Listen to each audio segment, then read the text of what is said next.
Hello, everybody, and welcome to Table Talk. My name is Joni Rampolla, one of the registered licensed dietitians with Giant and Martin's. And today in Table Talk, we are talking about lean proteins, and I am so excited to have with us our pig farmer to learn more about a farm, Kelsey. Kelsey, you want to take a minute and introduce yourself? Yeah.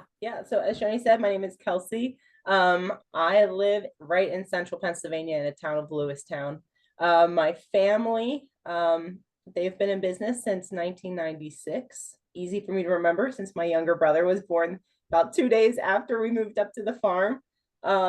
My father came from a dairy background originally, but I'm sure you've talked to dairy farmers that the time that's required to be a dairy farmer, milking hours, not his cup of tea. So he moved into the pig industry, and here we are.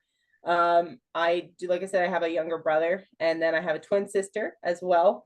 And we all live fairly close to the farm. My husband, I met him in college and got married after we graduated in 2014. And we have 3 children. We moved back to the family farm, my husband and I, there the other year. So I am now living in the home that I was raised, and love it most days. Sometimes being close to the farm can have its own headaches, but it's great. So yeah, live right in central Pennsylvania with my family. I love that. Half our audience probably lives somewhere around you, so that's really cool. Love that. So you kept saying your family farm. Just want to help our audience identify, like, do you consider yourself a family farm, and what is the definition of a family farm to you? Yeah, well, I know one of the terms that comes up a lot with farming in general, especially the way that animals are raised today, is factory farming. And while we might be considered a factory farm since we meet the criteria of the definition of a factory farm, a system where you're raising livestock in a confined, controlled condition. Uh, I do consider ourselves still more so a family farm. We work with 24 farms. Our system, we have 3 sow farms, one of them being directly here in central Pennsylvania. Sow farms where the piglets are born. And then we have 6 nurseries throughout the state. And then that's where the piglets grow there for about 6 weeks after they're weaned off of their mothers. And then we have about 15 finishers throughout the state. So the wonderful thing about this is we do help support 24 families. This is Wow. for quite a few of them. This is their main source of income, or they have employees who come and work for them as well. So I do consider ourselves a family farm, being family owned and operated by the family. They take a lot of pride in what they do, and we love being able to work directly with them. Yeah. So when you said your location, all of a sudden the chat, there was a lot of comments about, oh, wonder if you're a Penn Stater. I am. I And that am. is funny because before we actually let you all in, I was talking to Kelsey and she showed me all the Penn State stuff around the room that she's sitting in that she's hiding from you. It's a messy room because it is where all the things seem to get dropped. So we're going to keep it right here where it's semi-controlled, but it is a Penn State filled room. And Yeah, we so they believe guessed in doing correctly, which was that. funny. Yes, we are Penn State is right. Yeah. Yes.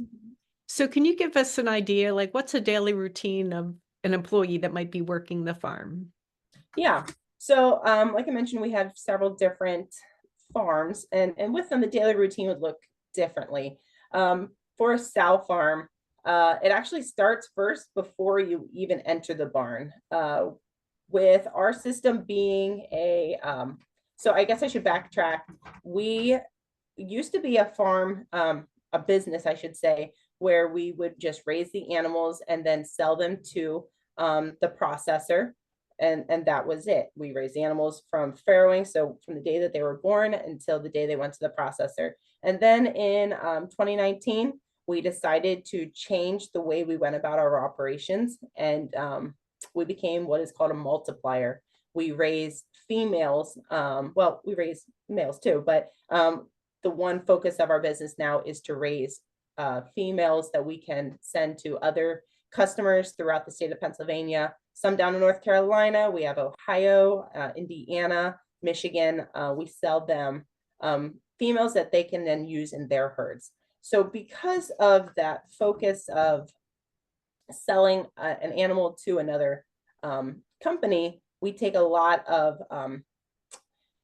focus, I should say, on making sure that it is the healthiest animal possible. So the first step is before a person comes into the farm, we're looking at making sure they're taking their shoes off because diseases can easily get stuck on the bottom of a vehicle or onto a shoe. And if someone walks right into the barn, they could bring the disease with them. Pigs are very much able to pass diseases back and forth between humans and themselves.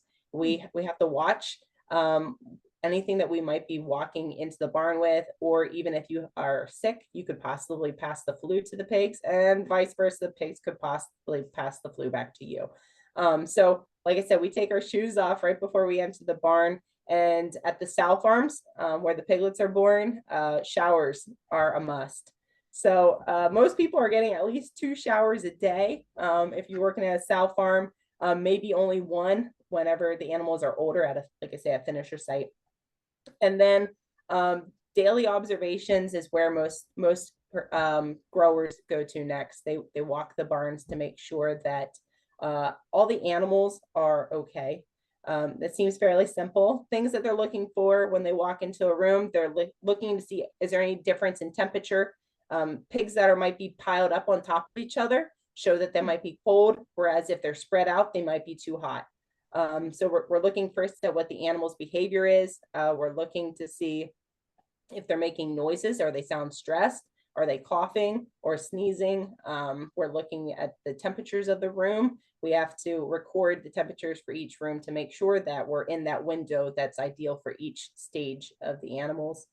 We obviously, with animals comes feces. So we do a lot of scraping to make sure that the pens are as clean as possible. So a lot of those things, making sure the waters are working correctly, feeders, it can get to be, it sounds simple, but it is probably the most important step there of the day to make sure that everything is working properly. And then from there, the employees might go into other daily routine stuff, depending on what department they're in. So we have what's called gestation, which is where animals are bred and then they stay during their gestation period, which is about 114 days. So the employees that work over there, the animals are for the most part in big pens. And so they'll walk through the pens and make sure all the animals can get up and that the pens are cleaned. And then they also will do their pre-breeding procedures, heat checking to make sure that we're catching the animals in the correct estrus stage. And then, so that's gestation. We have what's also called farrowing, which is where the piglets are born. That's one of those areas that most people probably enjoy. I mean, who doesn't like seeing a picture of a piglet? That was, at least when I started working for the company, that was the first department I started working in, and probably is still my favorite to this day versus working in the office. But we also go through our farrowing rooms. We have individual pens for each mother and her piglets, making sure that if the mother does have piglets, that the piglets are okay. The number one cause of death for a piglet is unfortunately being laid on by the mother. So making sure that if we start to hear something, that we take off running and make sure the mother gets up before any piglets could possibly get injured. And then if there is anything that needs to get treating the animals, we do what's called processing for the animals. Pigs are iron deficient, and so they do have to get supplemented iron, and we do that via an injection right there on the first day of life. Like I said, we sell gilts, so we do also make sure that their underline is protected too. When they're fighting to go eat, sometimes their underline can get rubbed down a little bit. And so they actually each get a piece of soft tape to protect their underline for the first 2 to 3 days, and then it comes off by itself. And then if the mother has just started farrowing, we try to make sure we're observing her every 30 minutes to an hour to make sure she's making progress. If she's not making progress, then we'll step in and try to assist her. Maybe the piglet got stuck. But if she is making progress, just documenting throughout the day the progress she's making and making sure that when the animals do come out, we try to dry them and put them right on the mother. We have found research that shows that if you can get them to the correct temperature, which is for piglets about 90 degrees when they're born, just due to the lack of fat and the small age or size of the piglet, you need to make sure you get them warmed up fairly quickly, and if you can get them on the mother fairly soon. So it sounds like sometimes our employees are all over the place, but they are able, it's a good team, and they are able to get most of the stuff done, trying to prioritize what's most important and what needs to be addressed right away versus, hey, I can take care of some of this stuff later in the day. And so that's in the sow units. And then at the nursery and the finishers, you've got larger pens. Depending on the size of the pigs, determines how many pigs are in each pen. And the growers will go into the barn, depending on which site it is, will determine if they have a shower or not. But changing their shoes and their clothing, at least, go into the barn and walk through the rooms, making sure that each animal is getting up, trying to spend a decent amount of time looking at each pen and each pig, making sure the waters are at the correct height for each animal to be able to have access, and making sure the feed is available, and if needed, treating piglets and moving them to what's called a sick pen, or then a graduation pen, making sure the pigs have what they're needing at least to continue to grow correctly and healthy.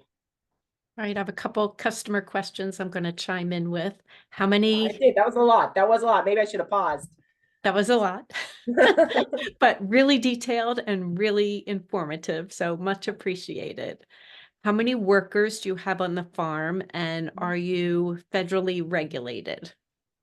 Not federally regulated worker wise. I mean, we have regulations. I guess I should say, I'll start with that one. We do have, there are laws in some regards that affect how we run our farm, but not federally regulated. At our home farm here, we have 5 employees. We have a manager, and then we have 2 employees for each other department. And then we step in as needed to help out. And then, so it just depends on the size of the farm. We have one sow unit down in Lancaster County that is about 800, and it's mostly just 2 to 3 individuals who do the day-to-day operations.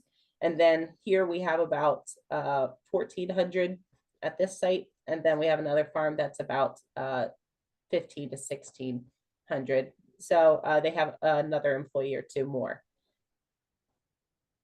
Did you have a farm that had a fire? We did. This past week, we did have a farm that had a fire. It was our home farm here, actually.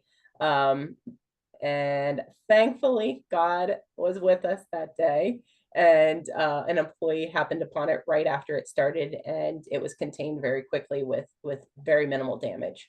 So we have had fires, and we have had loss of life in the past as well, with one other fire, which was extremely tragic too. It's not what you envision. We do have policies in place then to also hopefully minimize the possibility of fires too.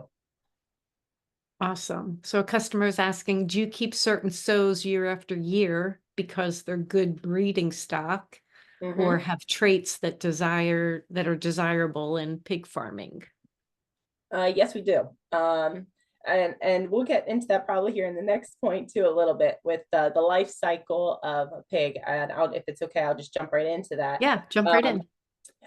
We do keep an animal, especially if she is a good mother, and she is healthy. She has structurally, she's sound. We're looking at, especially, like I said, a good mother, but making sure that she is able to continue to support her piglets throughout their whole first 3 weeks. I mean, really, we only have our piglets with the mothers. When you sit down and do the math for what the life cycle of a pig is, it still, for me, it blows my mind how fast these pigs can grow. They start at like 3 to 4 pounds when they're born. They're with their mother for about 3 weeks. And then from there, they're in the nursery for six weeks, gets to be about 60 pounds when they're leaving at that point. And then after that, they're only in the finisher for about 16 weeks. So you're looking at a lifespan for at least a market hog of about a little over 6 months, almost 7 months, and they're marketing around 280 pounds. It still amazes me how fast animals can grow. Genetics does play a part in that. How they're raised plays a part in that too. But to go back to your question there about the sows, we do typically try to have the sows stay on the site for about 4 to 5 pregnancies. So you're looking at about 3 to 4 years or so. After that, their performance typically does start to decrease. There are some outliers, which is great, and they can stay with us longer, but performance typically does start to decrease after that a little bit. How many litters does a pig have in a year? Roughly two, a little over two. I mean, if you're looking at statistics, a little over two. But yeah, so the gestation length is typically easy way to remember it: 3 months, 3 weeks, 3 days. It's about 114 is what they call as the average gestation length. And with that, we typically can get a little over 2 pregnancies from an animal. Do you play music for your pigs? They are loud anyways, but no, we actually don't. We do have rope lighting in the one section of the barn though, so they have a little bit of strobe light, but no music other than some singing. I do sing while I'm in the barn. Poor pigs. Do pigs get vaccines? They do, yeah. At a younger age, they typically get their vaccines to help prevent them from getting some of the more prevalent diseases that can float throughout the industry here. We are in Pennsylvania, which is, when you're looking at, when you think of pigs, you think a lot of the production out west, where a farm is almost on top of a farm. And like we were talking about a little bit there, disease can pass pretty easily between movements of human to pigs. If you step on something, you take it into the barn, pigs can get pretty sick pretty easily. So we do have vaccines that we can give to help the animals hopefully not get sick. And it's worked fairly well for us. There's like about 2 or 3 or 4 vaccines total. After the piglets are removed, how soon is that animal bred again?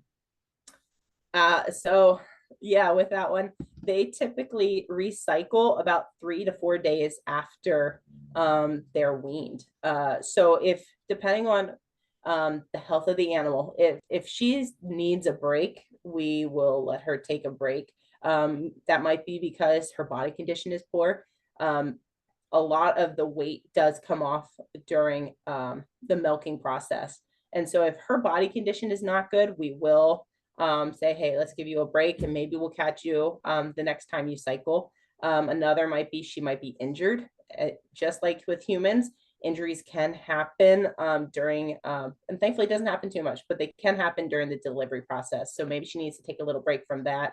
If she's sick, or even, if her performance overall was just a little bit poor this time, and we just think she needs to take a little break, we will do that. But majority will cycle again like 3 to 4 days after being weaned. Seems a little quick, but it is the most successful when you're trying to breed. So if a customer wants to find meat coming from your farm, what brand names should they be looking for in the store? Well, right now, all of our production, for the most part, market wise, goes to Clemens Food Group, and you can find that through the Giant Company, and maybe some other stores. Some of their products aren't labeled, but thankfully they are labeled there also at the Giant Company, and that is where we buy most of our product when we're looking to purchase animals that have came from Hatfield. Another customer that we have, it is if you've heard of Nyman Ranch, they are more of a focus on organic raising of animals. And I'm not sure where their product is sold actually, but we do sell them replacement gilts, or they receive their females from us. So we didn't raise them, but we gave them the animals. So we sold them the animals. So anyways, Clemens Food Group is where we send all of our market animals currently. So how long does a pig last? What's their lifespan? Well, you're looking at a little over 6 months, almost 7 months, for a market animal. And then you're looking at maybe 3 to 4 years for an animal on average, probably in the sow unit. Excellent. Thank you. So interesting. So many good topics. Anything else you want to talk about health of the animal? I know I'm always interested in nutrition, but Yeah. anything to keep them healthy or nourished? Well, I know we already talked about vaccines a little bit. That can definitely affect health, and I know I touched briefly there on what we call as biosecurity, making sure we're not dragging anything into the farms. There are some diseases that are fairly popular right now this time of the year, that could possibly pop up in farms. So we have to keep an eye on trucking, making sure that when one of our trucks goes off site, that they don't bring something on site.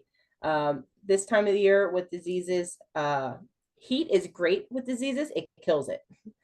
We are not in heat right now. I know you guys were talking about that earlier, before we started. It is cold, and a lot of these diseases can live up to 40 days with this temperature. So being diligent on our biosecurity and making sure we're not bringing anything in, and then also just maintaining a clean environment for the animals, making sure that the feed that we bring in and then also the water we provide is all being tested to make sure that we're giving them the best quality.